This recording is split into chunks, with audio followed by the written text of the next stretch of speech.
ఇజలా దేవుని నామానికి మహిమ కలంగాక. సామెతలు 28:4 ధర్మశాస్త్రము త్రోసివేయవారు దుష్టులను పొగుడుచుందురు,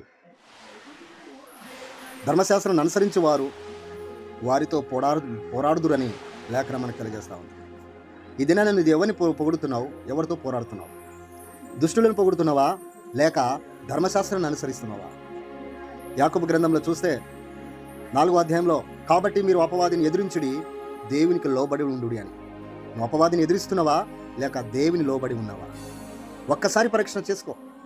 ఇది మన చేతుల్లోనే, నీ చేతుల్లోనే ఉండేటువంటి నిర్ణయం.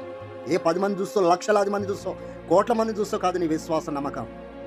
దేవుని మీద పెట్టుకున్న నువ్వు నమ్మకం, విశ్వాసం, అది ఎదురు గాలులు వచ్చినా, సముద్రమే పొంగి పొర్లినా, కొండలే పగిలిపోయినా, కరువే వచ్చినా, నష్టమే కలిగినా, ఏది కలిగినా నీలో మసులుతున్నా, నీలో రగులుతున్న విశ్వాసము ఆపకూడదు.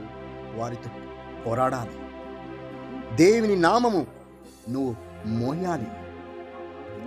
నీ నామ ఈ లోక ప్రాఖ్యత కాదు మనం మోసేది, దేని కొరకో కాదు మనం పరిగెడుతుంది, కానీ దేవుని గురించినటువంటి గొప్ప ఆ యొక్క విశ్వాసము ప్రభుని ఘనపరచేటట్టుగా ఉండాలి.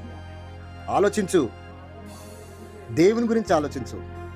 ఎలా బ్రతుకుతామో, ఎలా ఉందామో, ఏం ధరించుకుందామో, ఎలా టైంపాస్ చేద్దామో, ఎలా తిరుగుదామో, ఎలా బ్రతుకుదామను ఈ జీవితకాలం మట్టుకే మనము ప్రయాసపడిన ఎలా కదా. పాపులందరికంటే దౌర్భాగ్యులమే ఉంటాం కదా అని చెప్పి హెబ్రీ రాసిన పత్రికలో చూస్తాం.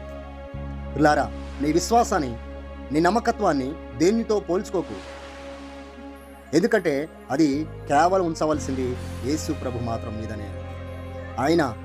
ఆయన మీదనే మనము విశ్వాసం ఉంచి సమస్తాన్ని ఆశీర్వాదాలు కారణభూతుడైన మన తండ్రి మనం దీవిస్తాడు. ప్రైజ్లా కనుక ఆయన కోసమే ప్రయాసపడు. మనం తప్పు చేయకపోతే కదా, తప్పు చేసి అనేక దెబ్బలు తినుట కంటే తప్పు చేయకుండా దెబ్బలు తినడమే మేలు కదా, పేతురు అంటాడు.